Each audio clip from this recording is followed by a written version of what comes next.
Good morning. It's Sunday, 27th of March 2022. It's about 10:30 a.m. in the morning and it's a bit of a nippy morning. We are now out of dry dock and beginning the final phase of Josefine's rebuild.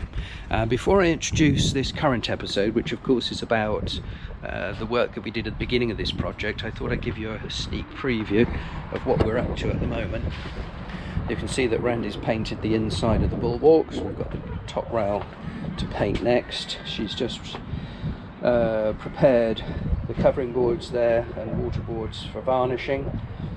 So it's all coming on very nicely. And day before yesterday, I even managed to put some of these chain plates back on. Haven't done the ones at the stern. We worked on this, the port side, mainly to try and finish one complete side of the boat, and you can see we're pretty much getting there. It's there to go back in. I've put the 3 chain plates on here. There's a 4th one which we've modified, and then of course the stern for the mizzen chain plates. That's the bracket for our running backstay. There's a bolt to go in there. So pretty much finished with this side. I'm now working on the starboard side, so I thought you'd just like to see that before I introduce the current episode. Catch you later. In episode 5, we explained how our plans for sailing Josephine started to unravel just a few weeks after buying her, when her mast fell in half. We also dealt with the nightmarish legal proceedings that followed. In this episode, we are going to focus on how we set about trying to recover the situation, and how our plans to rebuild Josephine evolved. In the beginning, we thought our task was largely a matter of raising the money to pay local shipyard T. Nielsen's to do the work. We certainly knew nothing about shipbuilding ourselves. Like most people, we did have some basic DIY skills, and I had always intended to refit the inside of Josephine, which was then very basic and primarily designed to bunk as many charter customers as possible. To be honest, it looked as if it had been done in about 2 weeks by a man with a nail gun, so I honestly didn't think I could do much worse. One thing we did realise by now was that fixing Josephine was going to take time. We thought naively, at that time, about 12 months. We therefore needed to build some sort of protective cover over Josephine that we could work under. And we chose a fairly simple structure using plastic pipes and a heat shrink plastic covering. It wasn't ideal, but we didn't think we would need it for very long. Remember, at this stage, we hadn't fully appreciated the full extent of Josephine's problems. At this time, Randy and I, together with our dog Brock, were living just outside Gloucester on the Gloucester and Sharpness Canal on our narrowboat at Oak, and our transport to work every day was along the lovely canal in Josephine's old tender.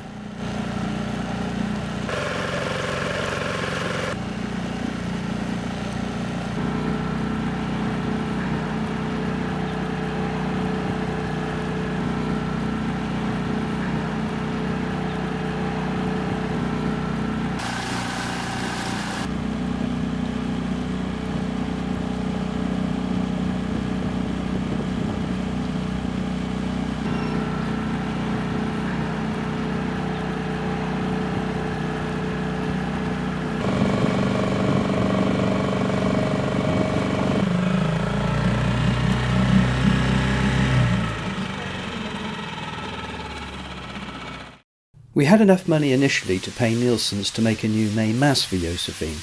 Here you see the tree, specially grown to make ship masts.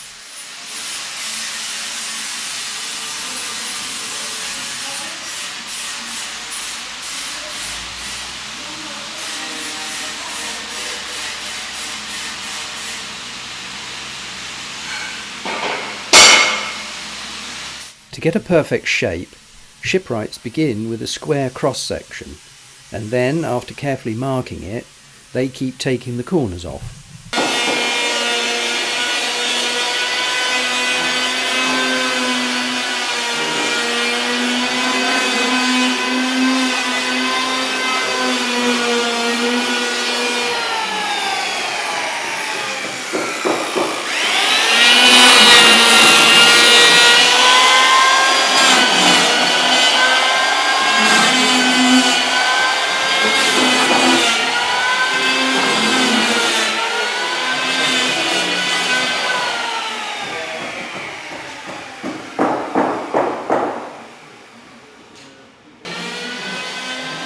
This central section is left square to accommodate the hounds, oak cheeks if you like, where the cross trees sit and the base of the topmast is located.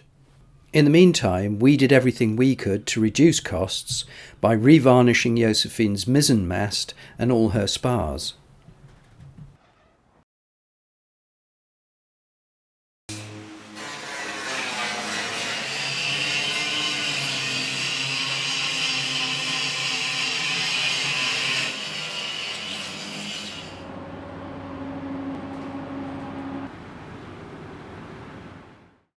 We then set about tackling her leaky decks, which we thought was just a case of recaulking. Nielsen showed us how to make raking out tools and some basic skills in how to use them.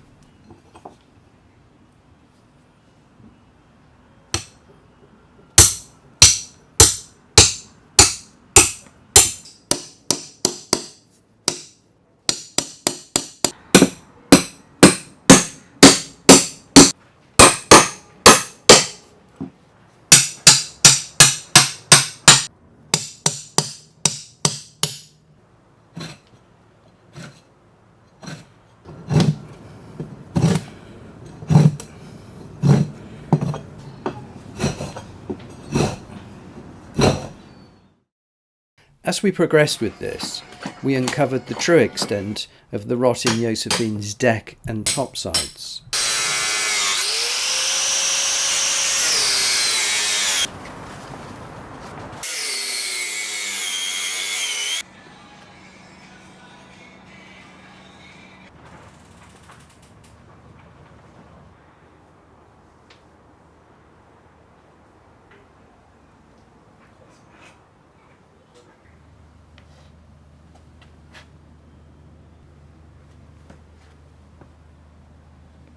Everything at that point changed. We definitely didn't have the money to deal with this level of damage. We called in new surveyors to quantify exactly what we were facing, and Josefine was dry docked to do this. We took the opportunity to get Nielsen's to fix some obvious but simple repairs.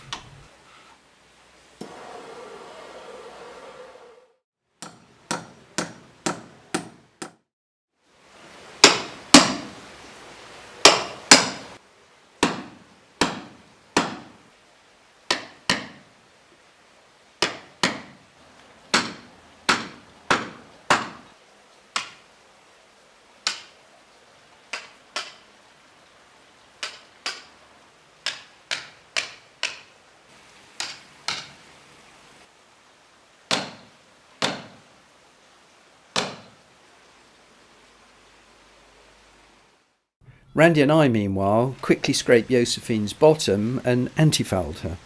The day after doing this work, Randy's head swelled up and she developed terrible face sores resulting from a reaction to the highly toxic anti-foul paint, a job she won't be doing again. As you now know, the findings of the new surveys led us to sue the original surveyor, and while legal proceedings progressed, all work on Josefine had to stop. We had to find a place to park Josefine pending a rescue plan. Gloucester is at the limit of the navigable part of the River Severn. The final stretch of this navigation, from Sharpness docks to Gloucester, is served by a ship canal, and at Sharpness we found a great little marina where we could moor Josephine. The River Severn in this area is very beautiful, but with a regular 13-metre tidal range, the second highest in the world, it is also very challenging to navigate.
I took this speeded up footage of the ebb tide at Sharpness using a drone to try and capture the enormous power of the tidal river here.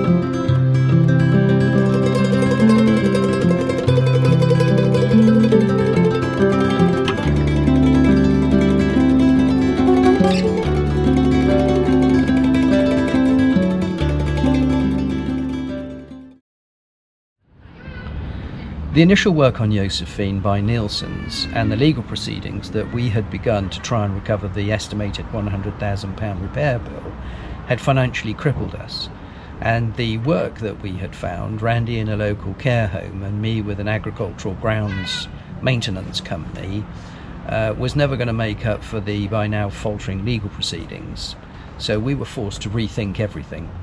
Our new plan was simple, but would involve some big sacrifices. It involved three parts. Firstly, Randy would return to Denmark to find more profitable work than that available in the UK. Secondly, we would sell our narrowboat home Oak as soon as possible.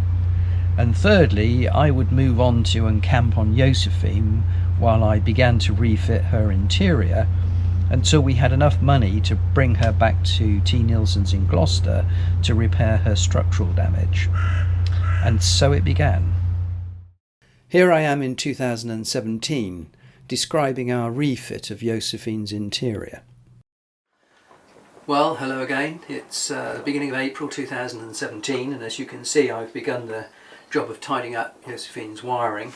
I've discussed in the past some of the issues with the wiring, particularly the main loom that goes down through the deck just below the instrument panel here, and then goes through the aperture of the doorway into the engine room, which I've shown you before. So all of this has got to come out, this whole loom here has got to come out, and then I'll rewire it, and instead of taking it down through the deck, what I'm going to do is bring it through the bottom of this panel here. It's the only place I can really do it because there's a deck beam that runs across here which prevents me coming underneath it. So I'll come through here, down into the little locker here, and then from the locker I can access the engine room, go straight down into the engine room, and from there I can go wherever I want. So that's the plan. Now, to be honest with you, electrics is not my strong point. It's, as far as I'm concerned, it's a black art. And but what I can do is like anybody can do. I can follow cables, and as you'll see, I've been taking careful notes. I'm sort of a meticulous person, so I'm taking and making diagrams of where everything is, so that in the future, if I have problems, I know how to locate them, where to go to locate the problems, and also so that I just understand what's going on here. There's a combination of 24 volt and 12 volt instruments. Most of it's 24 volt, but there's a couple of things like the radio, the Navtex, and a few things like that which are 12 volt. So there are 24 to 12 volt DC converters. There's three. I don't know why there are three. That's my limitations there. I don't know whether you're supposed to have a different converter for every item, but that seems to be what I've got here. So yes, generally it's a tidy up. Main thing is to get this loom sorted out, and I'll just take it a wire at a time.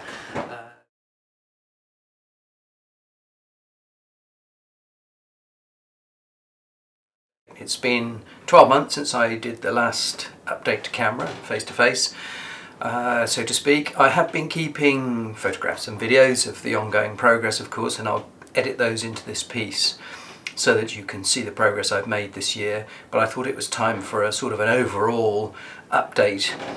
Housekeeping on a general personal level. Randy's still away. She's in Denmark, working in Denmark, earning money so that I can continue working on the boat here. She earns it, I spend it, I suppose. And so that's a bit of a downer, but we get by. We met in the summer last year for a summer holiday, and we met at Christmas. That was the last time I saw her 3 months ago. Apart from that, everything else is all right. Oak is still up for sale, the narrowboat. We have to sell her in order to raise the money to pay T. Nielsen's to do the deck work. And again, that's at the moment not holding us up because I've been so busy doing the fit out inside the boat here, so no delays. Obviously, if I finish this and we still haven't sold Oak and have the money for Nielsen's, then we'll be held up, but at the moment we're not being held up on that one. So that's the housekeeping. Now to the housekeepings, or housekeepings plus. When I made the last update, I was talking about rewiring the boat, and I've done that. I did that a long time ago, soon after I made that last video. I disconnected everything, unwound the loom, took it out of the door aperture, which, as you remember, a fistful of wires was routed through a doorway quite maddeningly. So I've taken all those back. Very useful exercise because I discovered all sorts of problems, and that's now all nicely rerouted and tidied away, so that's good. I put a floor down in the engine room. That was pretty much the second job I think I did, so that I could get access to the engine room, because that was impossible before. I think I described it once. You had to, in order to get into the engine room, you had to sort of like a spider, hands and feet on various ship's frames, just to stop yourself sort of falling into the bilges. It was crazy murder. I don't know how anybody lived with it like that, but there you go. So that's done. I've got a nice floor in there now, and it's made access so much more pleasant and easy. Number of little things in there, cleaning up corroded fittings on the fuel tank. The valves that allow that to work were all gummed up, so I've emptied the tank on the port side completely, cleaned it all out. So that's ready to go. It's still empty. The one on the starboard side is full of fuel, and I'm going to transfer that to the port and then do the starboard side one. So that's coming along nicely. I also bought a little tender for Josephine. We're going to rename her Lily after Josephine's original name, the name that she was christened with in 1931 when she was first built. So, and that's a beautiful little gaff-rig sloop, super little boat. I'm looking forward to using her. We're going to have to find a way of hoisting her on deck, so we'll have some sort of crane arrangement built into the main mast, because we won't be able to, she's too big to manhandle. The vast majority of people don't live on their boats and only use them occasionally for leisure during the course of the year.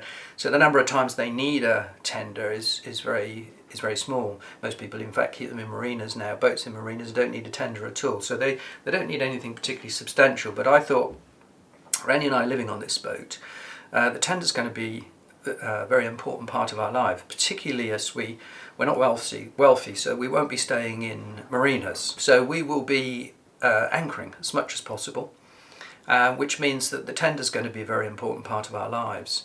And also we're doing this for leisure, so we're going to want to do quite a lot of exploring, and probably in waters where Josephine's going to be a bit too big to stick her nose. So we wanted a boat that we could explore in islands and creeks and locks and that sort of thing. Randy likes to row, so we wanted a boat that would row well, so that immediately counted out any inflatable type of boat. It's impossible to row. Well, they can row, but not row properly. So we wanted a boat that rowed nicely, and I like to sail, so we wanted a boat with a sailing rig. And you can't really get anything with a decent sailing rig smaller than 12 foot, so that's what we ended up with.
So to the hold, that's this area here, the main living space that I've been concentrating on since I made that first update 12 months ago. This is the main living area, which includes crew berths, galley, nav station, and leisure area, and we're going to have a library as well, toilet and shower. Okay, those are the sort of areas that I've been working on, this main centre section of the boat. The other area being the cabin at the front and in the bow, and the engine room in the stern, which is cavernous but not of a shape that you can utilise for anything else other than the engine, fuel tanks and all the bits that go with it. I actually have spent most of the last year, other than all the other jobs that I've just spoken about, planning. The planning phase was enormous. It took longer than I expected, but I'm really glad that it did take that long, because it gave me a chance to think about things and rethink about them and think again, because I know from a previous experience in restoring houses and stuff, it always works out best if you have time to think about it. Otherwise you make all sorts of mistakes. On reflection you discover things that aren't going to work or weren't a particularly good idea. And that's what happened when I was planning this. I came up with initial plans. First of all, the layout itself, that was the hard part. Exactly how are you going to fit in those things I've just spoken about? I had to move the toilet, first of all, because that was in a ridiculous place. The original fit out, the toilet was positioned just inside the engine room, effectively. That space is in the engine room, and it was impossible to use. It was just literally impossible to use. Why on earth anybody thought it was a good idea, I don't know. So that had to be moved, and somehow fitted into this area, this centre section of the boat. I produced copious amounts of sketches and drawings. I started with loose sketches of what I really wanted it to look like, and lots of diagrams. I used my computer to move so that I could easily move blocks of spaces around to see what would fit in actually in the space. It took quite a long time just measuring the space. I've restored houses before, but they're nice, easy, rectangular shapes.